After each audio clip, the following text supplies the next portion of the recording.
Shortly, the Chancellor, the Honourable Michael Egan AO, accompanied by the academic procession, will enter the graduation hall. As they've taken their positions on stage, Advance Australia Fair will be played, and we invite you to join in the singing of the national anthem. Would you please stand for the academic procession?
Please be seated.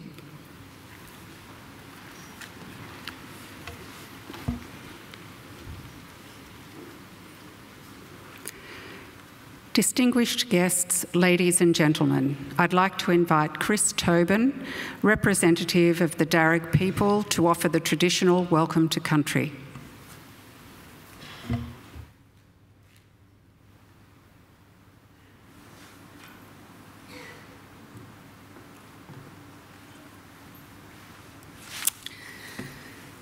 Thank you. Warami Miriga, Nalawa. Good afternoon and welcome to the lands of the Wallamedigal. I belong to one of the local Aboriginal families of the Darug people, the traditional custodians over this part of the country. I wish to firstly pay my respects to the country and its people and to thank the University for their acknowledgement of us and the invitation to welcome you here this afternoon. That acknowledgement is important for our people and much appreciated. My family, in fact, descend from Yarramundi, a respected elder and clever man of the Burruburungal clan during the early years of colonisation. He saw that our survival in this new world could best be secured if we could learn more about it.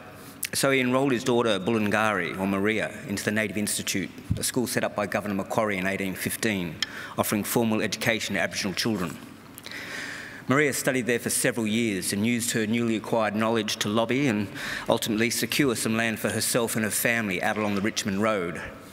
Other Aboriginal families soon joined them, and it became known as the Blackstown, where the present-day city of Blacktown gets its name. We are very proud of her, as I'm sure your families are of you here today. And with good reason. Your success is our success, your advancement, our advancement. Now, that was probably better understood in traditional times when camp groups were smaller and clans abided by the strict sharing laws, which meant that the food that you caught and brought back was distributed throughout the rest of the camp. Your skills and good fortune were thus enjoyed by all. Your efforts literally nourished the rest of the community, and you in turn were looked after by them.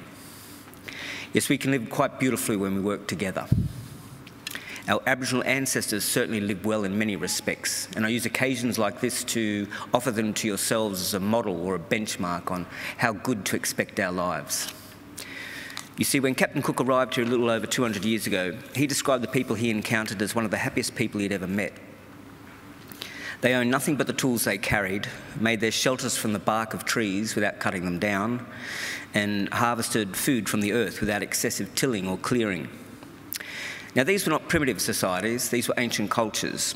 There was no slavery, no rich and poor, no rents and mortgages, no jails, and no homelessness. People cooperated to collect the resources which were needed, and then they were shared out according to strict Aboriginal law. Our lands are maintained in their natural state with fire and responsible harvesting. Our rivers and waterways kept clean and unpolluted, with people drinking out of them as they had done here for the past 20,000 years. So remember, this is not a dream or an ideal. This was normal life for us and for the longest time. And there's little reason why we should expect less for ourselves and our children than what our ancestors enjoyed. Admittedly, there's a lot more of us, but we're a clever people, and there is still much magic in the world, I believe. So graduates, I would say expect great and wonderful things from your life. Life is normally good and we are naturally a happy people.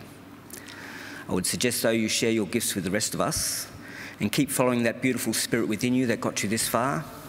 Do this, and I'm confident that together we can put together a world and a future that we can be proud of, and one that is worthy of our children. We can all do our bit. I'll do mine now by winding up and letting you graduate. I just wish to say congratulations to all of you and all the best in our collective futures. Thank you, and welcome to country.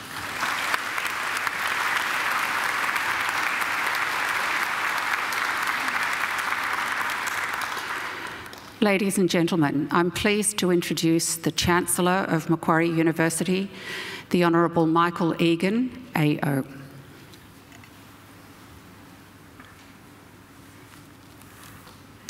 Thank you, Chris Tobin, for your welcome to country. Well, graduands, ladies and gentlemen, boys and girls, first I want to thank all of you for coming today. A graduation ceremony is a very important celebration of achievement. The achievements, of course, of our graduands, but also of the university. So it's very good that you're here, and I'm very grateful that you are. I also especially want to thank those of you who have brought children with you. You don't have to go outside. Bring the baby back. Sit down and relax. It's good for them that they're here because their memories of today and of the importance of today may one day be the thing that inspires them to emulate the successes of today's graduations.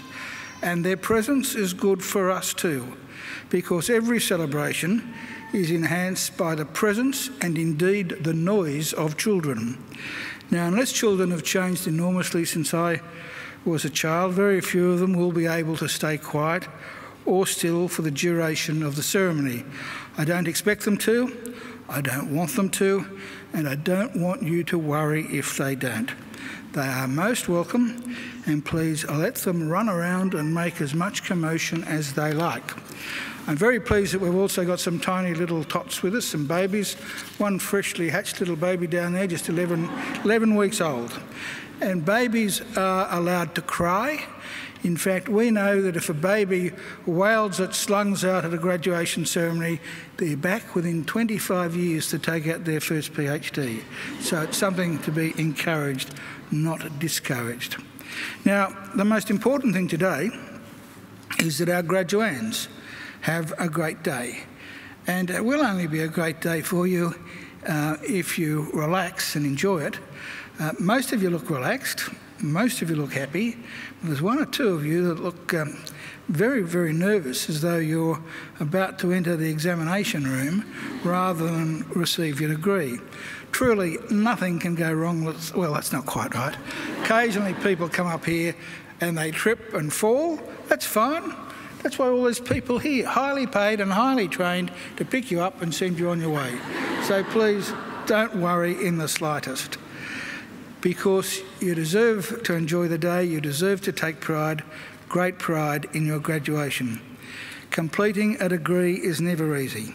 You need an intelligent and inquiring mind, you need determination and perseverance, and you need to make many sacrifices. So welcome and congratulations to each and every one of you. I also want to congratulate all of you who are here today as the guests of our graduands, because if you think about it for just a moment, the very fact that you've been invited by one of our graduands to share one of the great days of their lives is proof positive that you've been very important in their lives and in the successes that we celebrate today. And I don't want you to think either that observing today's graduation is the end of your role, because I have another important service for you to perform for our newest graduates, as they will soon become. I want you to make sure that the degrees they receive today are never ever put in a bottom drawer, but are always proudly displayed in a position of prominence. In other words, if our graduands are too shy or self-effacing to proclaim their own success, you make sure that you do it for them. Now, the ceremony that we're about to participate in is one of the world's oldest social rituals. For centuries, graduates have been donning robes just like the ones our graduands are wearing today, and participating in ceremonies just like this one. Indeed, there are some 50 universities in the world which can trace their history back more than 500 years.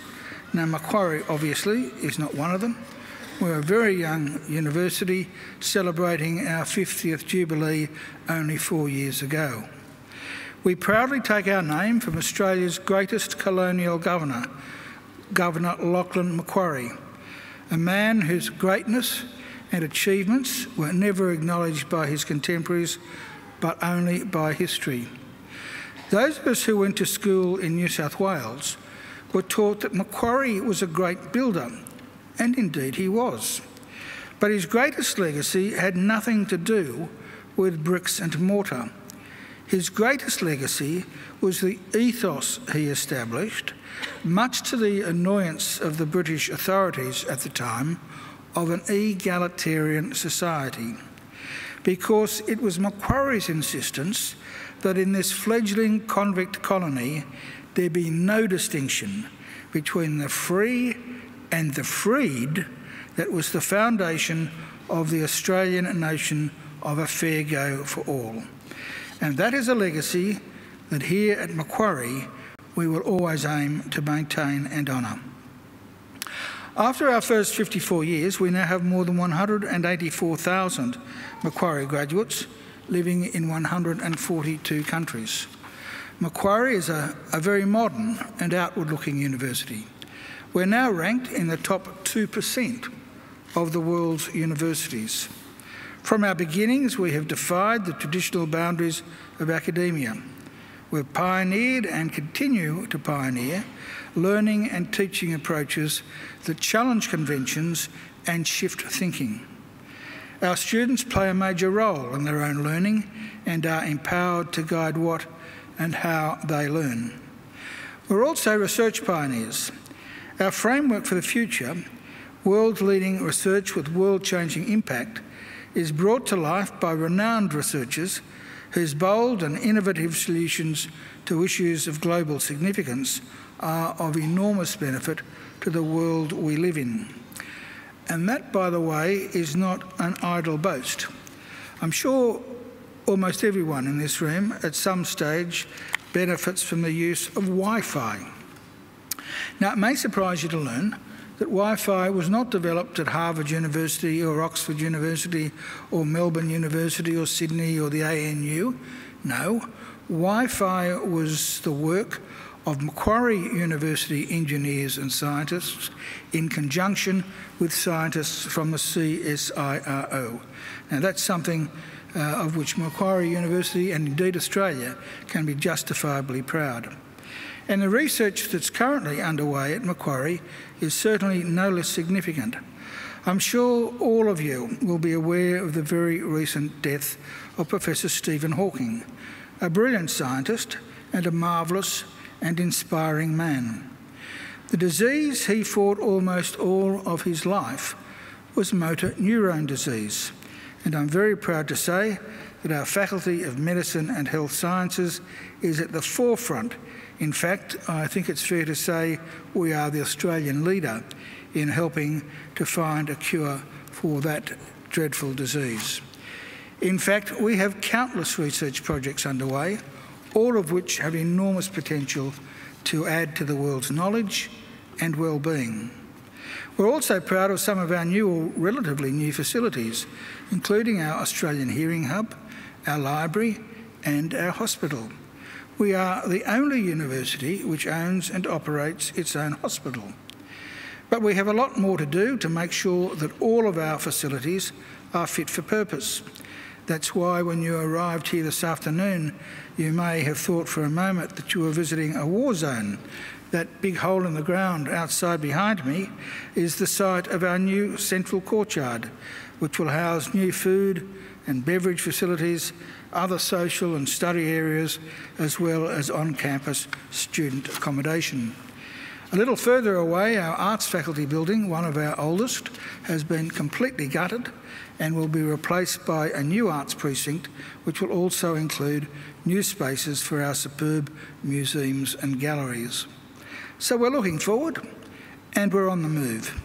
Here at Macquarie, we have a very clear and straightforward mission, and that mission is to transform people's lives and to improve the lives not just of our own students, but also of people all around the globe, by the work and achievements of our graduates and by the fruit of our research.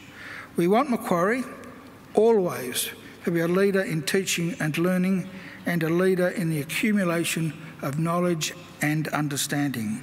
In other words, an ideal community of scholars. And graduands, in just a few minutes, it will be my very great honour to confer your degrees upon you and welcome you as lifelong members of that community of scholars we proudly call Macquarie University. Well, now, graduands and ladies and gentlemen, it's now my great pleasure to introduce our occasional speaker, Professor Michelle Lincoln. Professor Lincoln writes and researches in the areas of allied health service delivery and workforce, particularly in rural, remote and Indigenous communities. Her research has been funded by the National Health and Medical Research Council, the Australian Research Council and the New South Wales Government. She has published more than 130 peer-reviewed journal papers, as well as books and book chapters. Most recently, her work has developed evidence for innovative allied health service delivery models in rural and remote areas. Michelle has won university and national teaching awards for her educational expertise in speech pathology. She is a Fellow of Speech Pathology Australia and a Principal Fellow of the Higher Education Academy.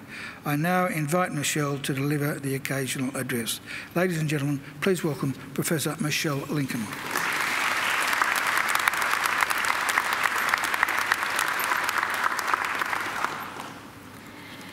The Honourable Michael Egan AO, members of faculty, staff, distinguished guests, graduates, families and friends.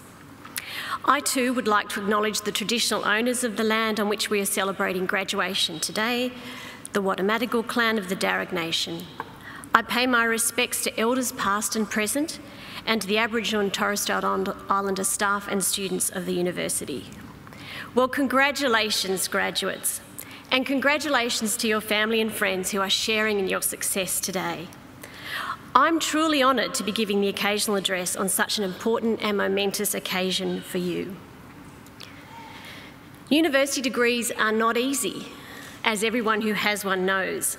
They require hard work, commitment and dedication. And if they were easy, everyone would have one, or maybe two. And in fact, it's only 31% of Australians who hold a bachelor's degree or higher.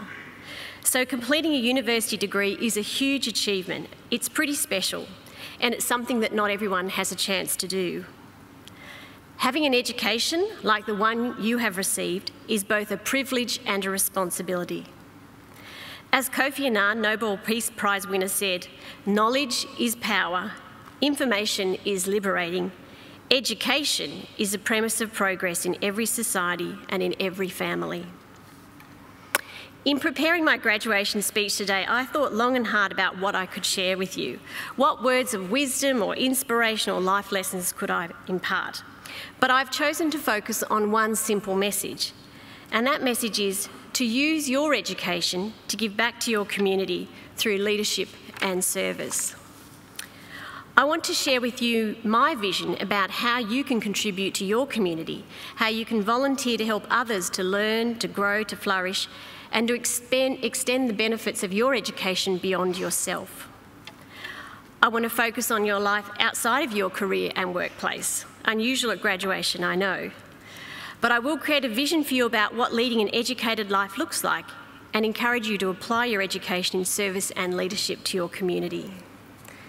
You heard in the introduction about some of my research and teaching achievements, but I want to add a few more personal ones alongside them. And they are Community School Management Committee member, Junior Netball coach, Debating judge, Netball umpire and mentor, Community grant writer, Fundraiser, I know my way around a Bunnings barbecue. And my personal favourite is President of Kellyville Girl Guides Parent Support Committee. It is through the willingness of individuals to step up and use their knowledge and skills for the benefit of the community that ensures that children have the opportunity to play sport, take part in social and educational activities outside of school, and for adults to make and maintain friendships and have a sense of belonging and purpose in their community. In my life outside of work, I've tried to take on volunteer roles in the community that my education equipped me for. And like you, I studied linguistics, hearing, speech, language, communication. And I chose to translate that knowledge into clinical practice as a speech pathologist. I also chose to translate that knowledge into community settings, and I'm going to give you two examples. The first is as a volunteer debating judge.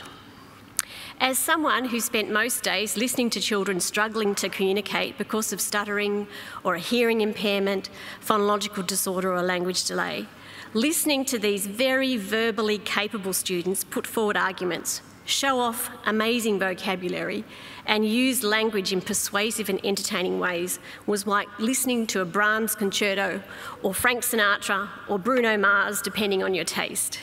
It was music to my ears to hear the communication skills of those children. And of course, because of my background, I was confident to take on this role, and I had a better chance than average of making good judgments about who should win those debates.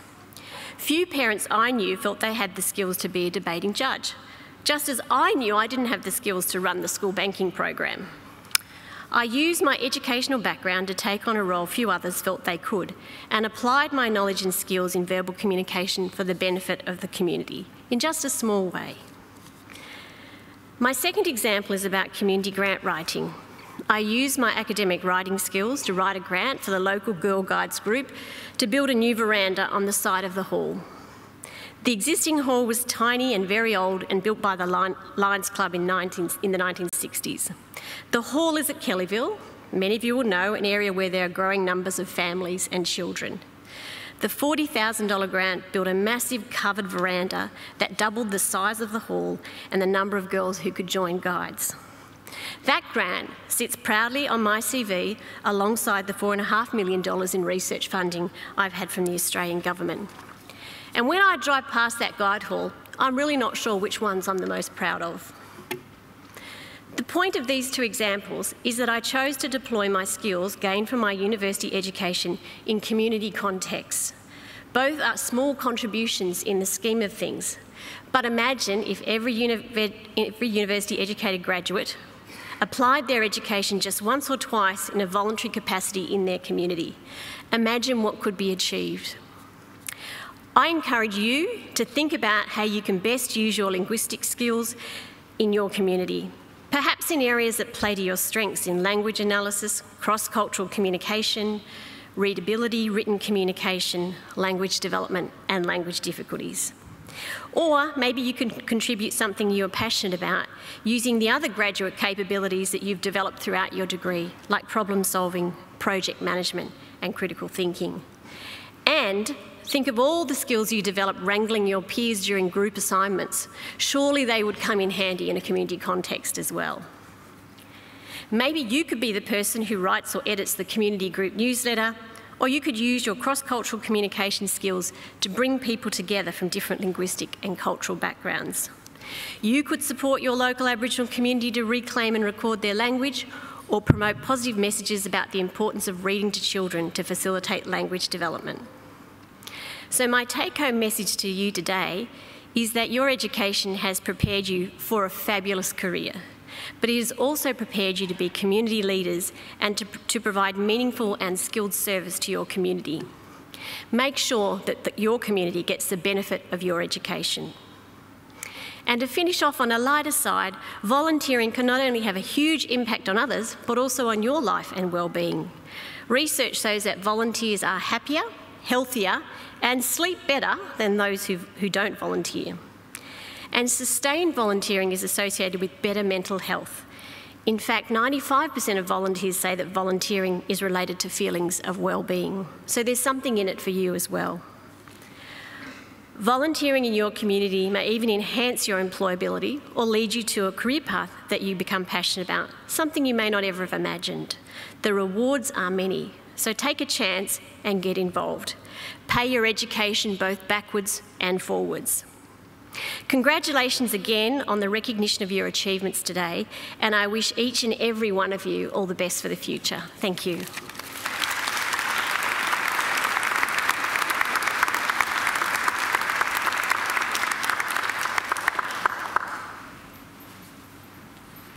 Well, thank you, Michelle, for a superb occasional address and a really, really important message.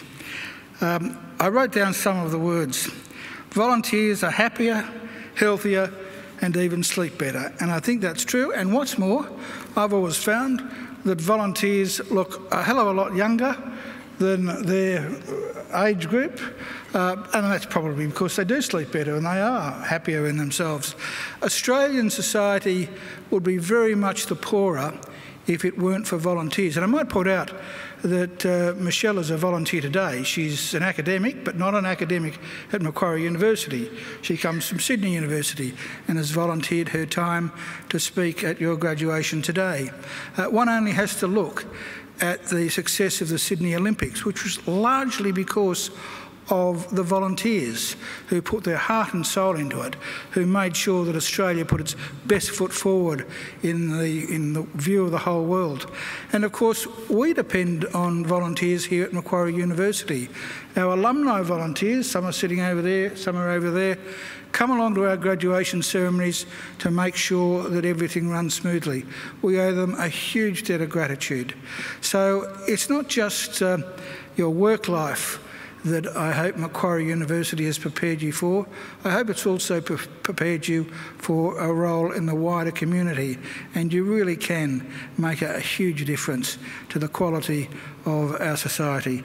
And by the way, good luck to Kellyville Girls Guides. I'm sure it's a thriving organisation, and please give them our regards. I think Michelle deserves another great round of applause.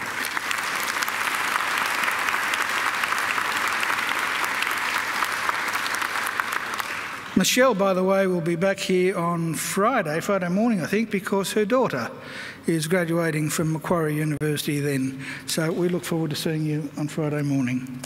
Well, we now come to the key part of the ceremony, the reason that we're all here, and that's the conferring of degrees.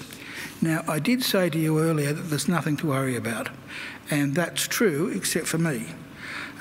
This is the part of the ceremony that makes me just a trifle nervous, because I was informed many years ago by a very eminent lawyer in this state who I happened to have gone to university with, well, more than 50 years ago actually, and he told me that if I conferred a degree on someone who was not entitled to receive it, there was nothing, almost nothing I could do to take it back. So I have to make absolutely certain that every single one of you is entitled and qualified to graduate this afternoon. And I have to get an ironclad guarantee from our registrar, Gail White, that each and every one of you never missed or skipped a class and were never late in submitting an assignment. Gail, can you please give me those assurances? Chancellor, I certify that all of the candidates being presented here today and those who are absent have satisfied the requirements of the Academic Senate for the degrees they are to be awarded. Would all candidates for admission to degrees please stand? That's all.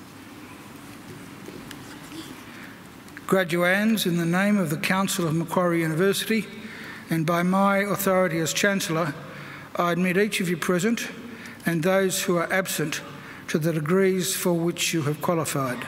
Graduates, congratulations.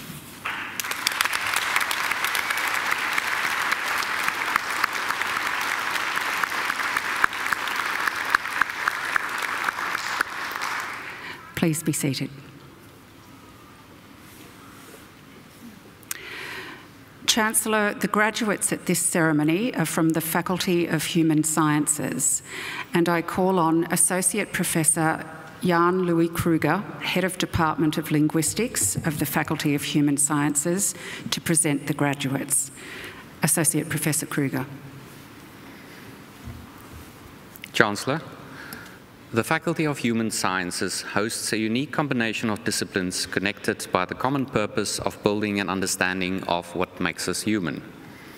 Our departments of linguistics, educational studies, psychology, and cognitive science offer innovative and interdisciplinary teaching programs and research strengths in language, learning, and behavior. We aspire to develop a deeper understanding of the human experience and deliver graduates with highly developed professional and personal skills.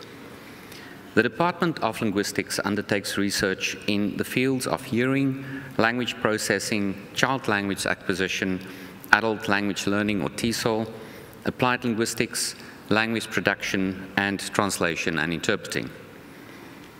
In teaching, one of our main strengths is in the emphasis on practical training we offer through clinical placements as well as practicums in all of our coursework master's programs.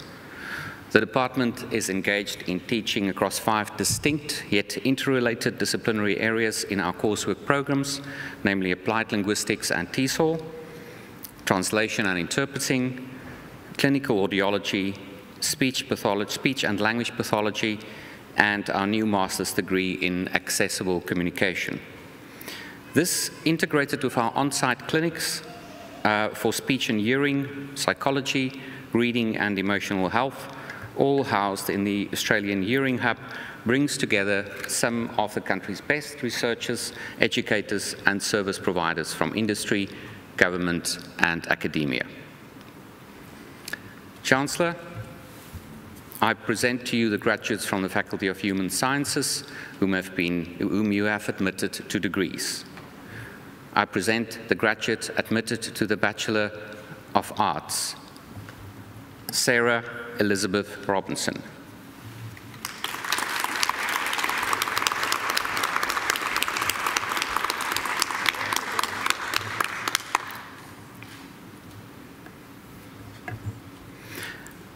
I present the graduate admitted to the degree of Bachelor of Science, Psychology, Jessica Claire Ledger.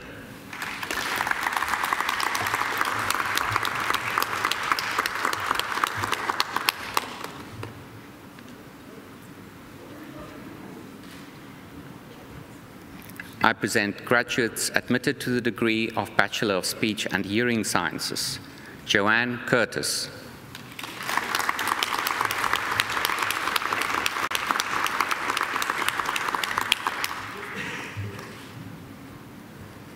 Jasmine Call.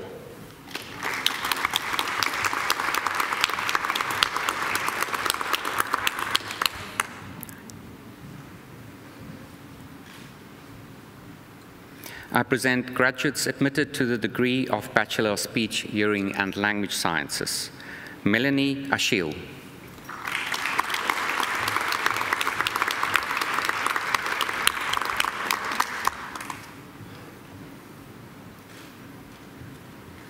Omar Afyuni.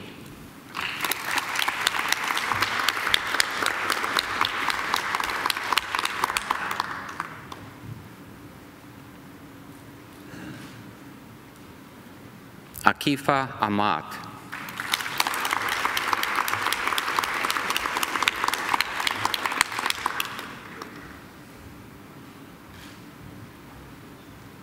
Huda Ali.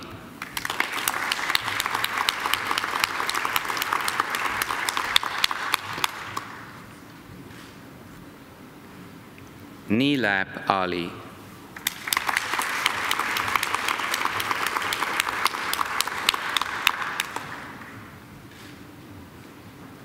Johanna Therese Allen.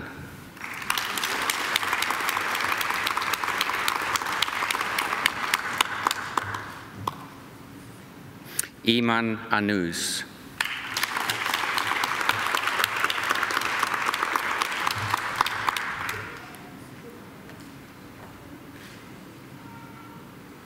Isa Anwar.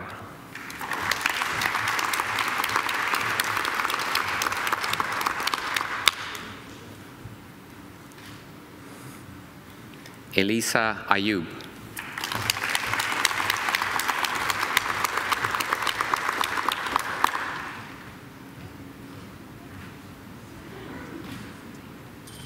Jenna Lee Barker.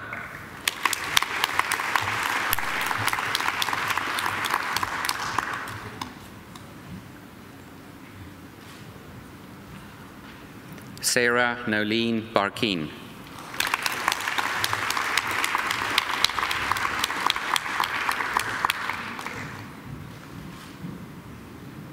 Almira Basic.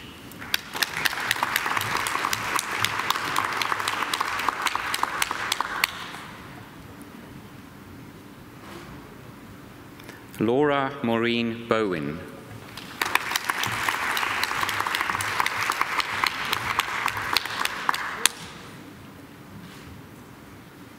Emily Louise Borton.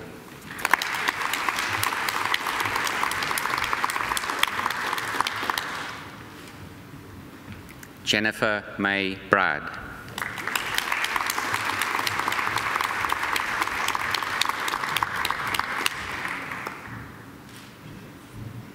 Lucinda Emma Joy Bryan.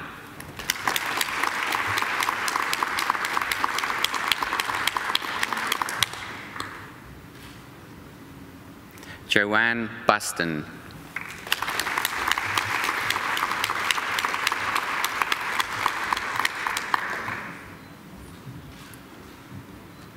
Alana Kadoran.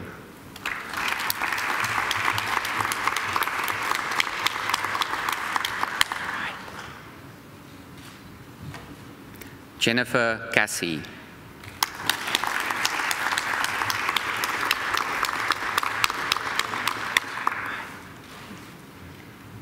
Susanna Shalita.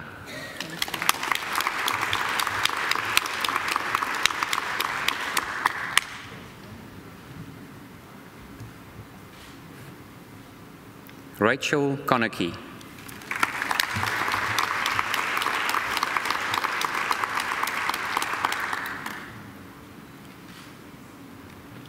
Arafa Diwan.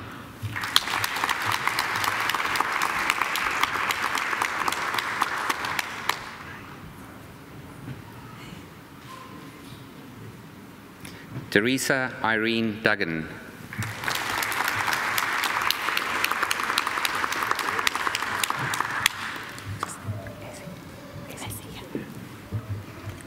Sarah Ezzy.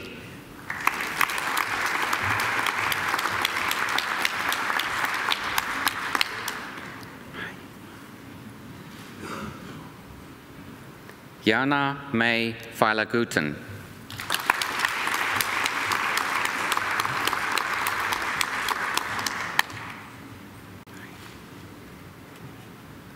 Janine Ferrer.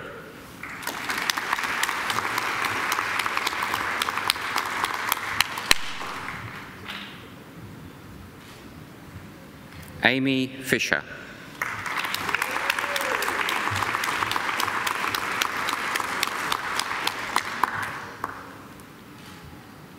Soha Gasham.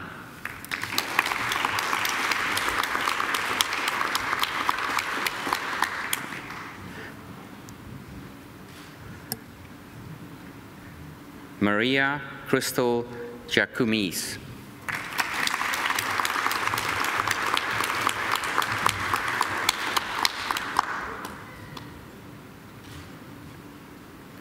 Jacqueline Gieser.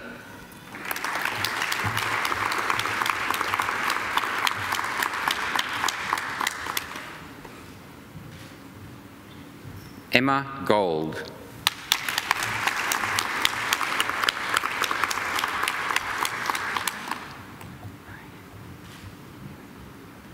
Siti Hasha Binti Hafizudin.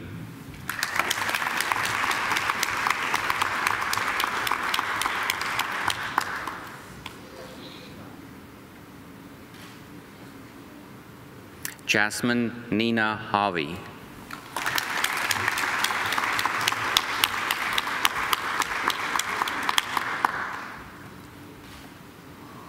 Sarah Hattem.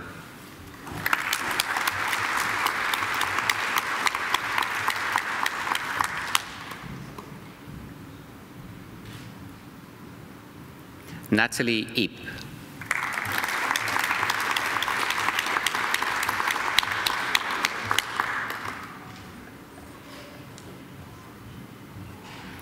Hannah Lois Janssen.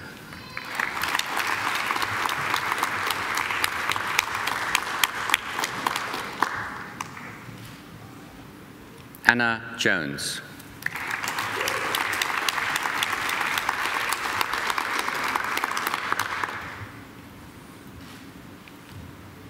Yanvi Kapadia.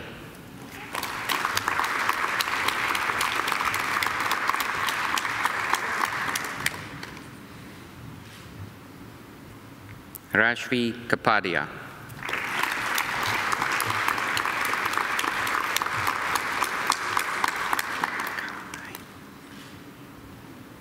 Monika Karabulovsky.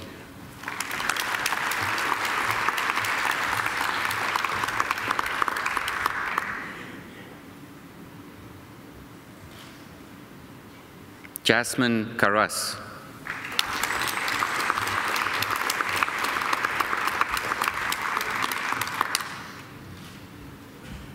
Freya Kelly.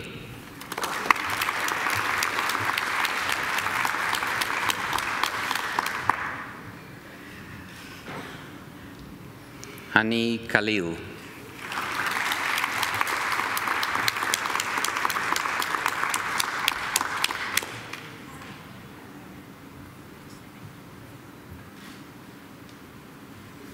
William Kamfong.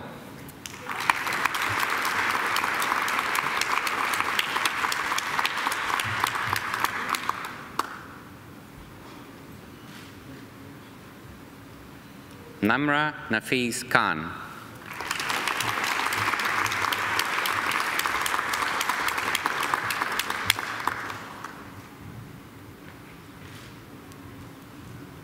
Demi Gulendianos.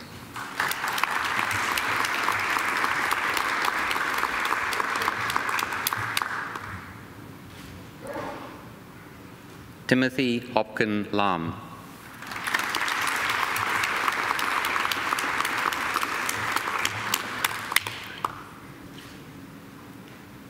Anna Jane Latham.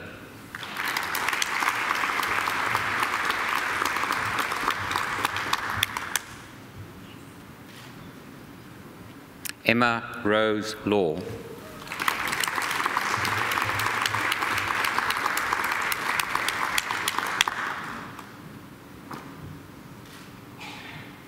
Sharon Liu.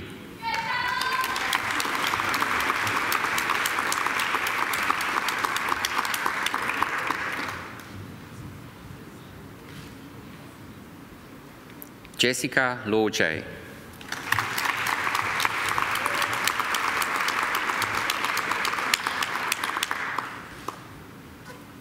Bernadette McGann.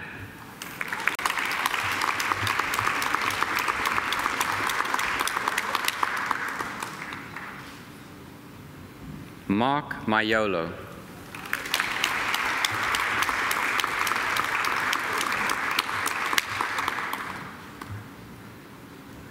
Diane Mamus.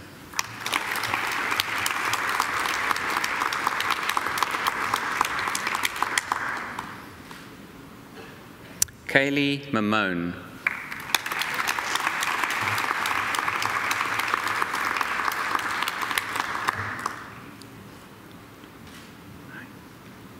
Antoinette Mialopoulos.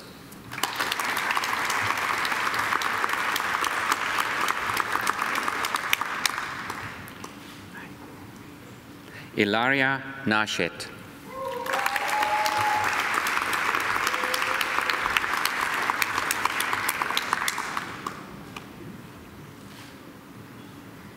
Faiza Nasir.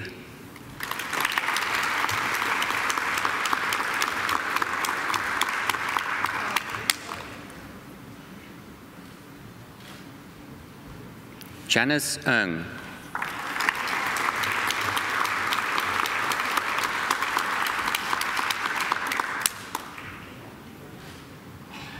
Sarah Orlovich.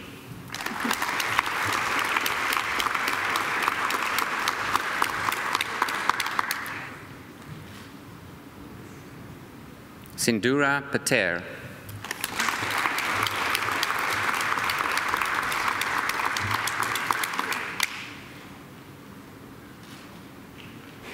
Huda Rashid.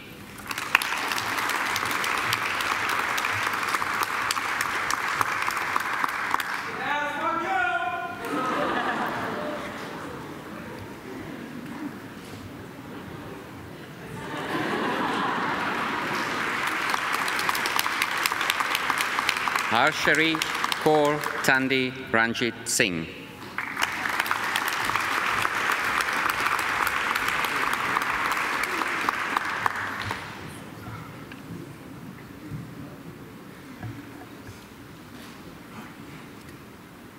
Suzanne Roberts, who has been awarded the Macquarie University Award for Academic Excellence.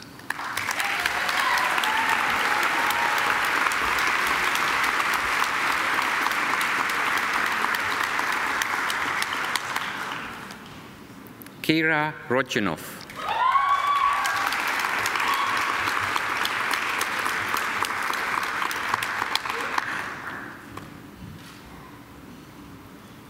Gadir Sabi.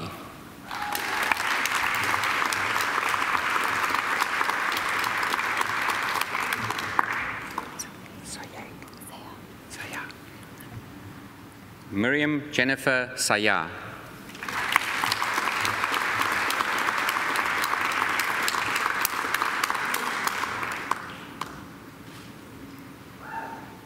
Yesha Shafei.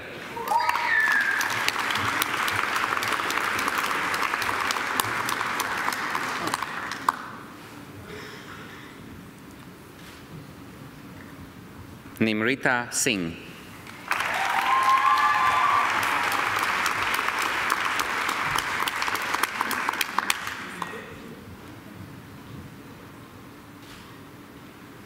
Alana Slyman.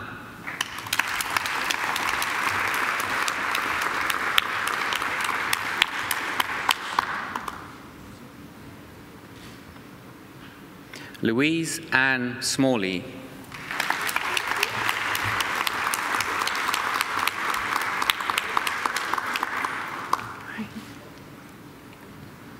Stella Tambakaris.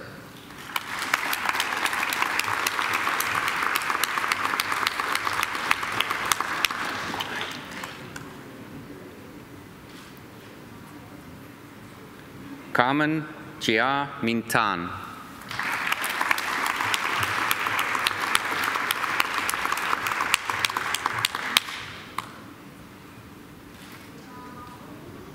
Michelle Buchao Phuong Vo.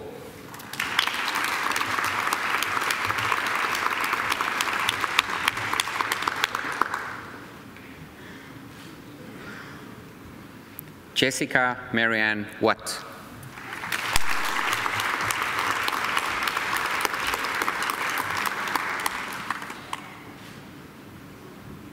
Shirley Weeby.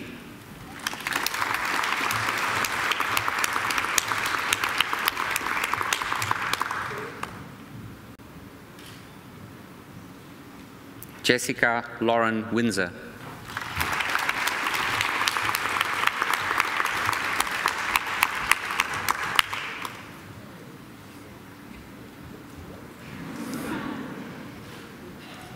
Jessica Ju.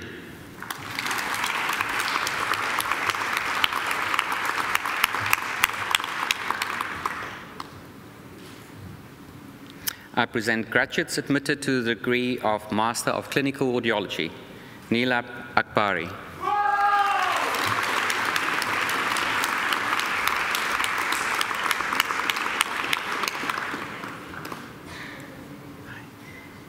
Nadine Ailos.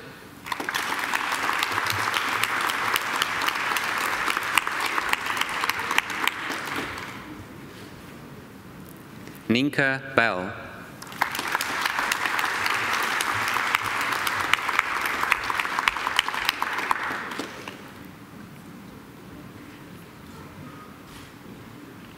James Roy.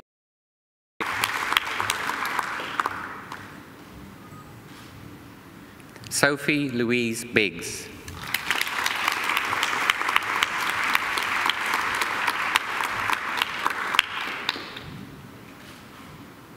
Jennifer May Blenman.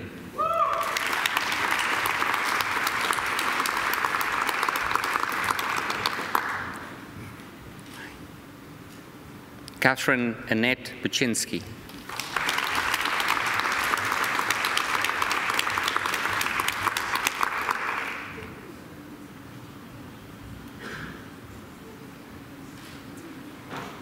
Kylie Chung.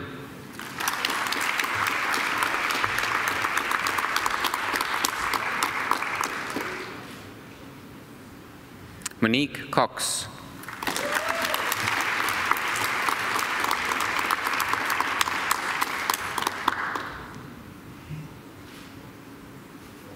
Elizabeth Ashley Derrith.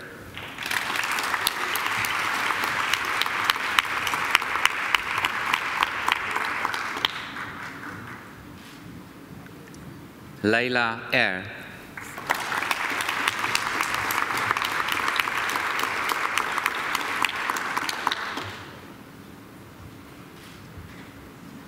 Sean Satu Fenelon.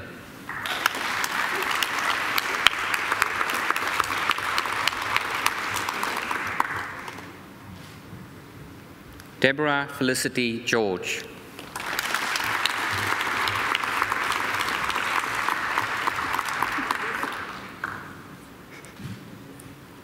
Greta Harvey.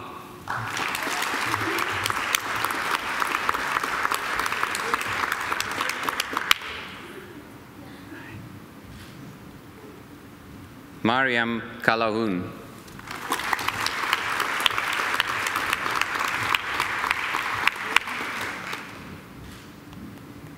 Arvin Kaur.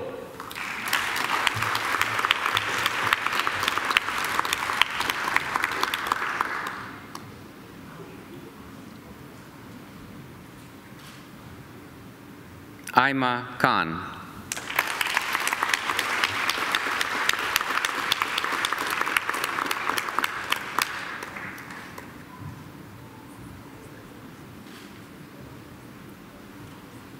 Katarina Nayiri Kisuglu.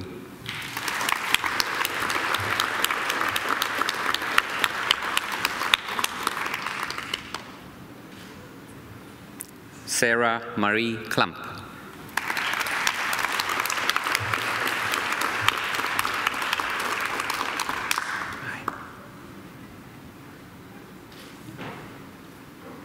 Yura H.N. Lim.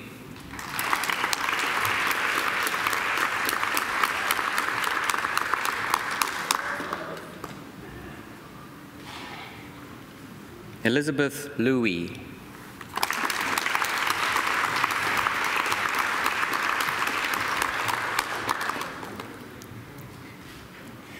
Karen Liu.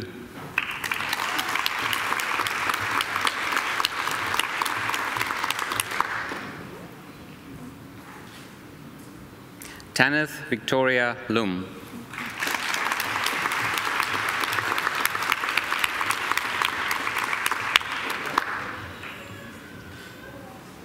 Jade McLennan.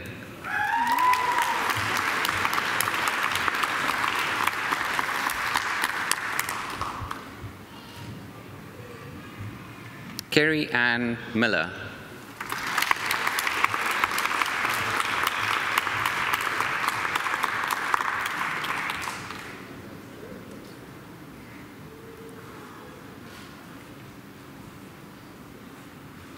Kimara Moodley.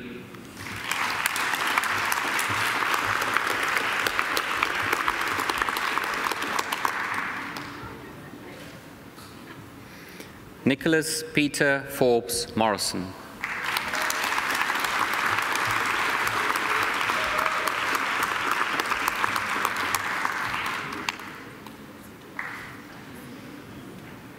Wai Mei Ong.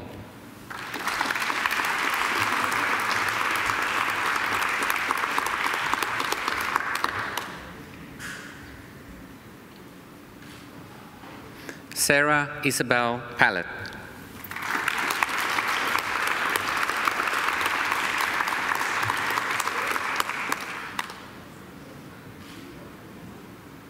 Emily Logan Pierce.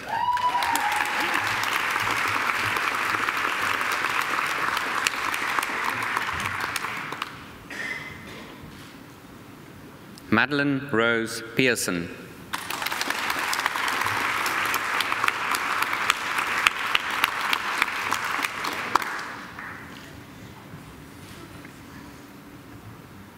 Ashni Pereira.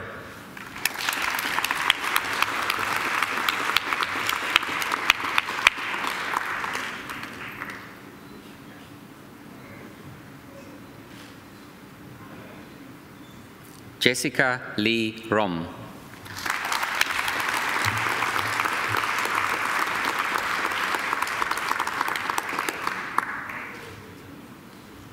Gemma Louise Savage.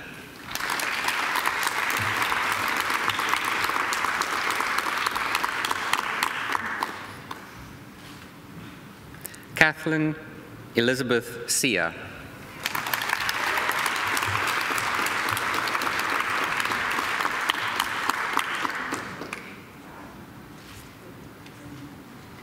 Tamara Simpson.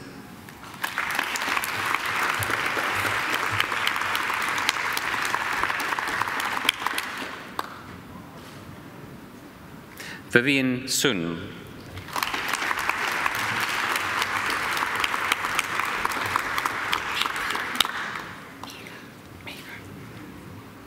Mirka Emilia Sharic.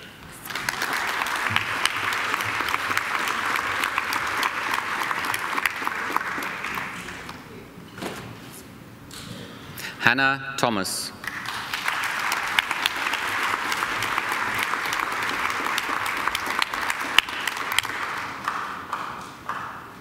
Jack David Tuckerman.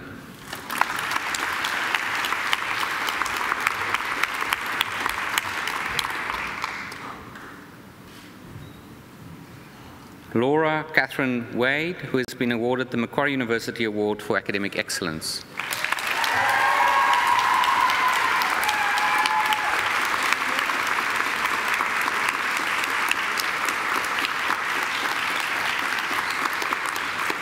Dean Zerudis.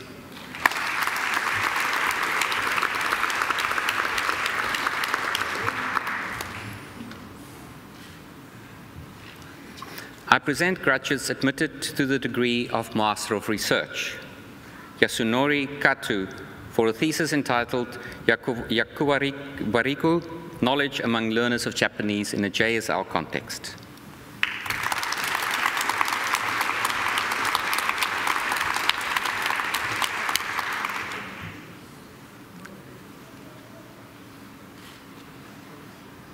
Louise Colleen Radko for a thesis entitled Articulatory Characterization of Length Contrasts in Australian English Vowels. Congratulations.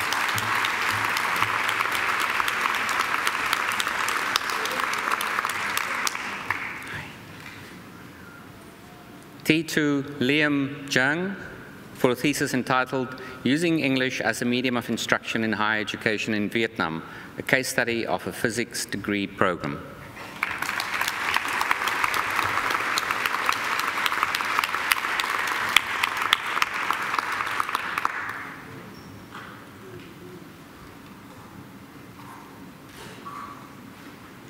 I present graduates admitted to the degree of Doctor of Philosophy. Dr. Miyuki Arai for a thesis entitled Hierarchy and Gender in the Emergency Room, Pragmatics and Translation Choices in the Japanese version of the television series ER.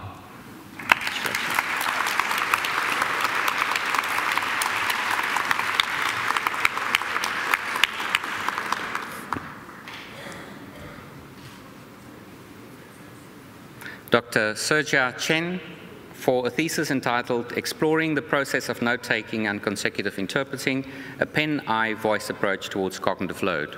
Congratulations.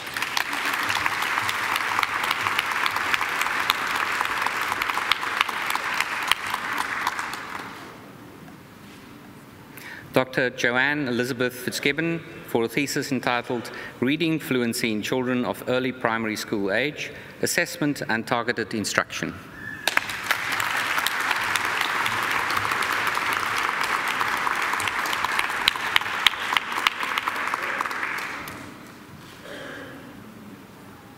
Dr. Alexandra Gray, who has been awarded the Vice-Chancellor's Commendation for a thesis entitled How Do Language Rights Affect Minority Languages in China? An ethnographic investigation of the Zhuang minority language under conditions of rapid social change.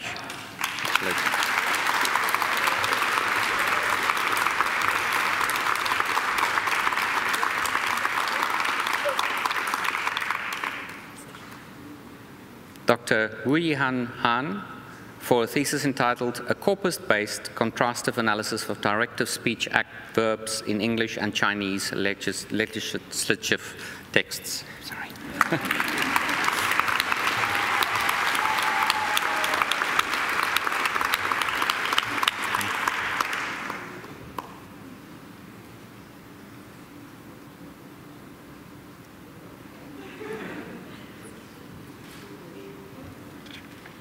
Dr. Kelly Marie Miles for a thesis entitled Towards a Physiological Measure of Listening Effort.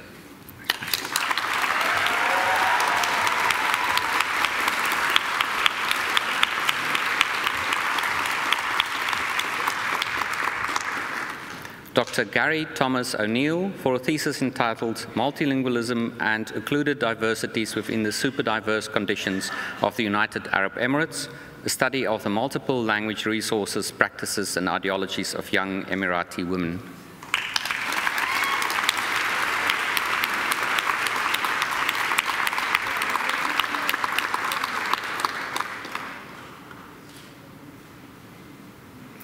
Dr. Baljit Rana for a thesis entitled Spatial Release from Masking in Hearing Impaired Listeners.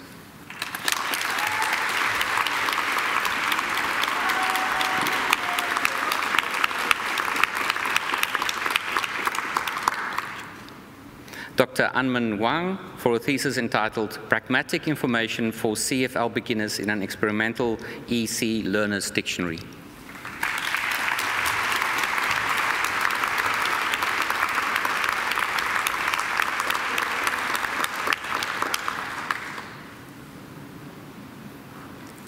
Chancellor, that completes this afternoon's presentation of the graduates from the Faculty of Human Sciences.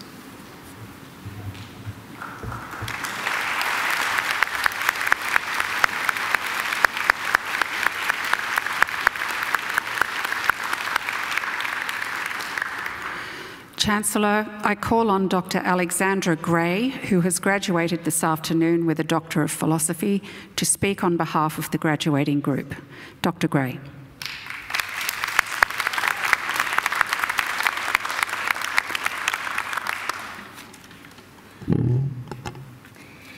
Chancellor, members of the university, guests, and especially my fellow graduates here in fantastic hats. Hello. I'm delighted and deeply honoured to give voice to the gratitude that I'm sure most of us feel towards our guests, our supervisors, and also to reflect briefly on my own personal path towards today. Today, I celebrate the completion of a PhD. Let me tell you a little about it. My own PhD is 100,000 of my very best words. 4 years of intense work and learning, and a childhood dream achieved. Indeed, as the Chancellor says, when you watch your parents graduate with a PhD as a child, it does have an effect. I collected most of my PhD data in China, interviewing young adults and looking at how policy protections for one particular minority language work, particularly in practice, not on the letter of the law. In preparation for the PhD, I learnt Mandarin. The linguistics department generously supported me to go to China for fieldwork in 4 provinces. I remember one day in 2015 in South China, I hopped onto smaller and smaller vehicles, trains, then buses, then minibuses, to get to a village in the rural rice farming fields. Eventually, the bus conductor informed me, 在这里下车，稍等一会儿，这辆车不左转。 He was saying I simply had to get off on this small winding road. He explained that his minibus was turning right, and I just had to wait, but there would eventually be a bus that would come along, turning to the left and pick me up. 真的吗? I thought, really? But I got off the bus. My little suitcase and I sat by this fork in the road, alone for once in such a populous country, and I remember thinking, I may not feel certain about where I am on a map right now, but I know for certain I'm in the right place in my career. I loved doing a PhD most days. But doing a PhD involves a lot of independent work, and that can feel lonely. I felt even more alone when my husband fell seriously ill in the final year of my PhD. We passed a very difficult 8 months juggling his health and my PhD. Luckily, he came through it and is here today. And also, luckily, I had a caring family. My supervisor, Professor Ingrid Piller, had developed around me a fabulous peer support network, many of whom are also graduating today and some of whom are behind me in their robes. Ingrid's many years of experience has only strengthened her passion for great supervision. I'm sure my success comes in part for having this bunch of boffins around me, this support network. And now we can become the supporters. Isn't it exciting for us graduates to know that now we have university experience under our belts and we can be the sounding boards and the sympathetic listeners for our junior peers, our friends, our siblings who might undertake university studies, and maybe even one day our own students. Being able to give back to my research team, not just to take their willing support, has added so much meaning to my PhD journey.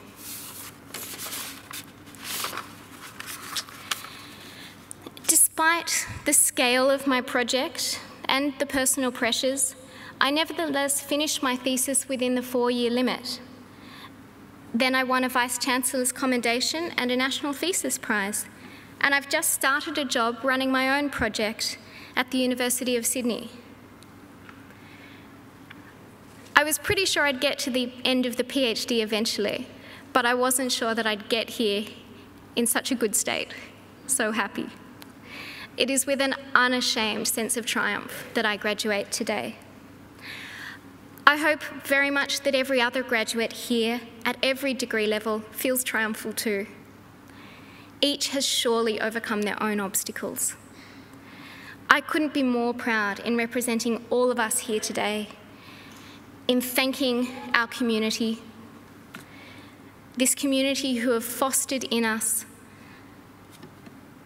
a lifelong love of learning. Thank you.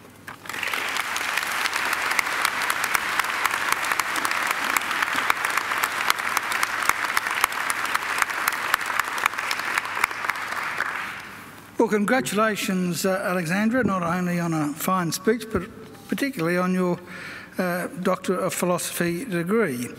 Congratulations on your, where are you? On your triumph. And it is a triumph.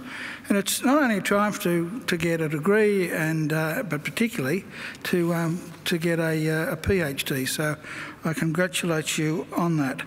Now, I did note that you told us that you were leaving us to go to Sydney University, of all places. Now, you know, I'm not biased, I'm not one-eyed, and even though I am the Chancellor of Macquarie University, I am the first person to admit that Sydney University is the oldest, the biggest, the wealthiest, and without doubt, the second best university in Australia. So I've got no problems with you going to that great institution. I'm sure you'll do a great job there. I wish you all the very best. I think she deserves a great round of applause.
Well, no, that wasn't too bad, was it? That glorious voice, ladies and gentlemen, belongs to Angela Brewer. And graduates, you're very fortunate today that Angela was singing at your graduation. She does sing at most of our graduations, but every now and again, for one reason or another, she's unable to get here.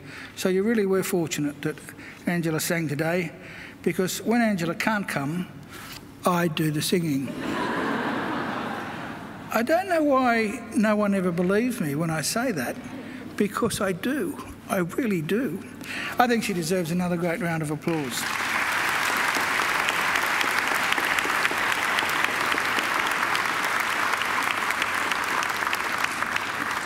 Mind you, I don't sing anywhere near as well as Angela, and nor do I sing that song, but I do sing. Anyway, let's get on with the show. And as well as thanking Angela, I also want to thank our fabulous musicians, Dr. James Forsyth over there on the organ.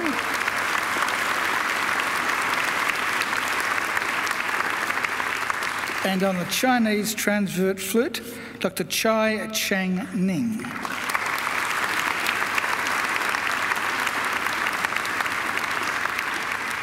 Now, I've already told you what a great job our volunteers do, and they really do a great job. Some of them are at almost every graduation, and I'm sure you'd like to thank them as well. There they are. And sitting behind me are representatives of our academic community, who I'm sure have played a vital role in your journey here at Macquarie. I'm sure you'd like to thank them too.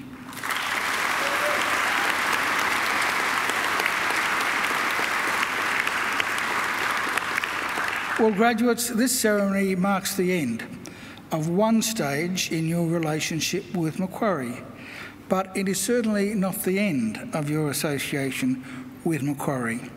From today on, for the rest of your lives, you are part of the bigger Macquarie family, which is our alumni, and part of the network of over 184,000 Macquarie alumni spanning the globe.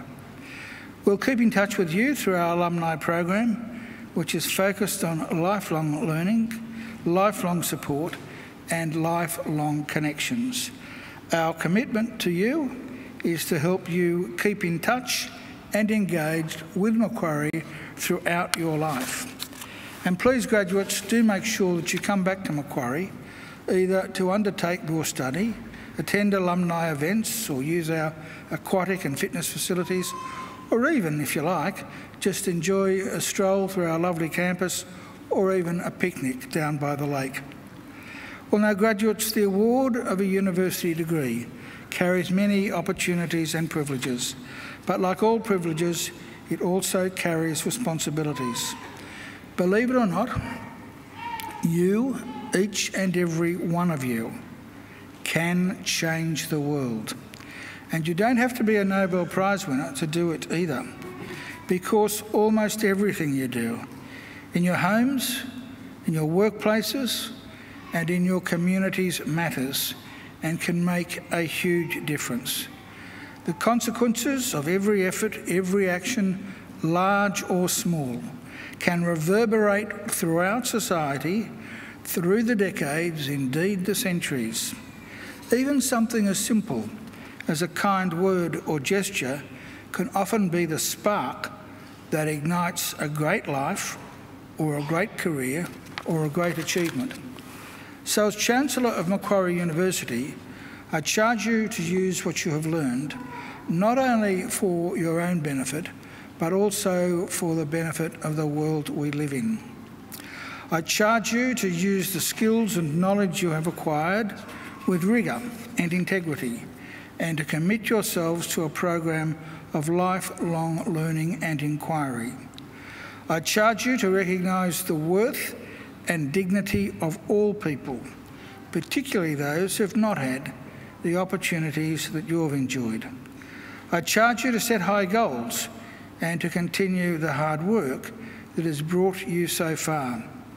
I charge you, wherever you go, go with all your heart. and in all you do, I charge you to uphold the good name of Macquarie University.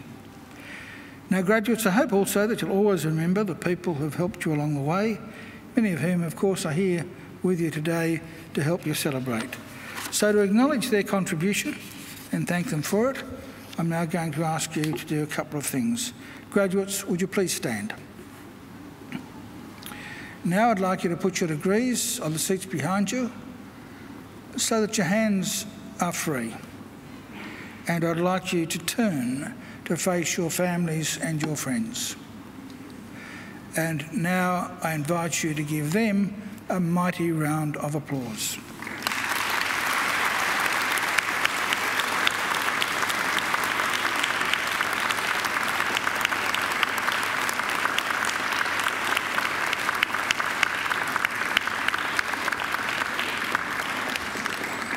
Well, now, graduates, you can turn around now, but don't sit down because we'll be leaving in just a moment. I would remind you, though, to pick up your degrees. We don't want anyone leaving it behind. Well, now, ladies and gentlemen, in just a few seconds, I will lead the official party out through the centre aisle, and we will be followed by all of the graduates. I would then invite all of you to join the procession through the centre aisle, out around the campus and down to the Macquarie, where I hope you'll stay and enjoy some refreshments with us. We have some lovely refreshments for the adults and even better ones for the children. We have ice creams and pink lemonade and fairy floss. And those items are available not just to the children, but to everyone up to and exceeding my age. So you're most welcome to join us. Ladies and gentlemen, would you now please stand? Well, graduates, I wish you the very best for the future. And in the words of the old Irish blessing, may the road rise up to meet you. May the wind always be at your back. May the sun shine warm upon your face and rains fall soft upon your fields. And until we meet again, may God hold you in the palm of his hand. Graduates, good luck.